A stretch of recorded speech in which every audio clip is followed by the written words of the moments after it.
Hello and welcome to NBT life और आप देख रहे हैं मदरहुड मंत्रा। मैं हूं आपके साथ सौरभ। मैं अपनी आफ्टर डिलीवरी की एक ऐसी सिचुएशन आपके साथ शेयर करने वाली हूं जिसमें मैं बहुत ज़्यादा स्ट्रेसफुल थी और उसे कहते हैं पोस्टपार्टम डिप्रेशन।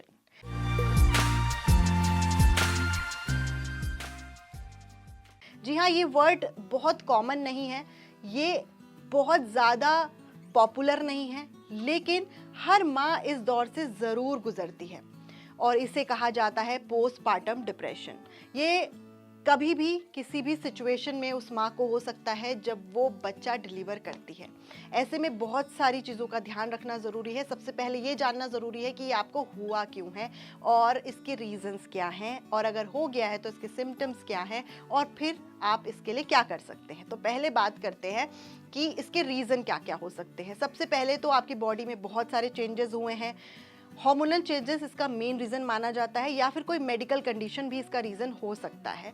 चाइल्ड बर्थ के बाद माँ थोड़ा सा लोनली फील करती है, ये भी इसका रीज़न हो सकता है। और हैप्पी हार्मोन्स जो आपकी बॉडी में होते हैं वो एकदम से डाउन हो जाते हैं, ये भी इसका रीज़न हो सकता है। अब सिम्टम्स की बात करते हैं। सिम्टम्स इसमें क्या होता है, आप लेज़ी हो जाते हैं, आपको किसी की बात सुनना पसंद नहीं होता, और क्योंकि आपकी नींद पूरी नहीं होती तो इस वजह से आप चिड़चिड़े भी हो जाते हैं, थोड़े से मूड स्विंग्स होने लगते हैं। ये सब सिम्टम्स आपको नज़र आएंगे। आपको खाने का मन नहीं करेगा लेकिन आपको ज़बरदस्ती खाना है क्योंकि आपको बच्चे को फीड कराना है। तो ये सब कुछ आपके साथ होता हुआ नज़र आएगा। आपका बाहर जाने का मन करेगा पर आपको लोग टोकेंगे कि नहीं जाना है। तो ये सब जो है मूड्स ज़्यादा मेनली इसमें आपके चेंज होने लगते हैं। अब क्या किया जाए अगर ऐसी सिचुएशन होने लगे, और ये होती ही है क्योंकि मेरे साथ भी ये हुई है। मैं कम से कम 6 महीने इस डिप्रेशन को झेलकर अब बाहर आई हूँ, क्योंकि अब मैं अपने काम पर लौटी हूँ तो मुझे थोड़ा बेटर फील होता है, लेकिन फिर अभी भी कभी ना कभी मुझे बहुत चिड़चिड़ापन हो जाता है। मैंने इस बारे में अपनी डॉक्टर से बात की तो उन्होंने मुझे बहुत सारे इसके सोल्यूशंस बताए। उन्होंने कहा कि सबसे पहले तो इस बारे में आपको किसी सही आदमी से बात करनी चाहिए। दूसरी चीज़, फैमिली जो है आपके इर्द गिर्द वो बहुत सपोर्टिव होनी चाहिए। उन्हें समझ में आना चाहिए कि आपके लिए क्या चीज़ सही है, क्या चीज़ गलत है, और आपको वो ज़्यादा से ज़्यादा आपकी खाने पीने की चीज़ों पर ध्यान दे। नारियल पानी पीने के लिए मेरी डॉक्टर ने कहा था, और उन्होंने ये भी कहा था कि आप जो है अपने बच्चे को थोड़ी देर के लिए, जैसे आप फीड करा लेती हैं, वो सो रहा है तो आप कुछ अपनी इंटरेस्ट की चीज़ें कीजिए, या मूवीज़ देखिए, या फिर कुछ ऐसा कीजिए, लोगों से बात कीजिए, और अगर हो सके तो वॉक पे जाइए। ये सबसे बेस्ट थेरेपी होती है जब आप इस डिप्रेशन के अंडर गो थ्रू हो रहे होते हैं। तो ये सब करना बहुत ज़रूरी है। साथ ही साथ डाइट बहुत अच्छी लेनी ज़रूरी है। आप अच्छा खाएंगे, और अगर टेरेस पे घूमना है घूमिए, फ़ोन पर बात करना है कीजिए, ये सारी चीज़ें कीजिए जो आपका दिल कर रहा है।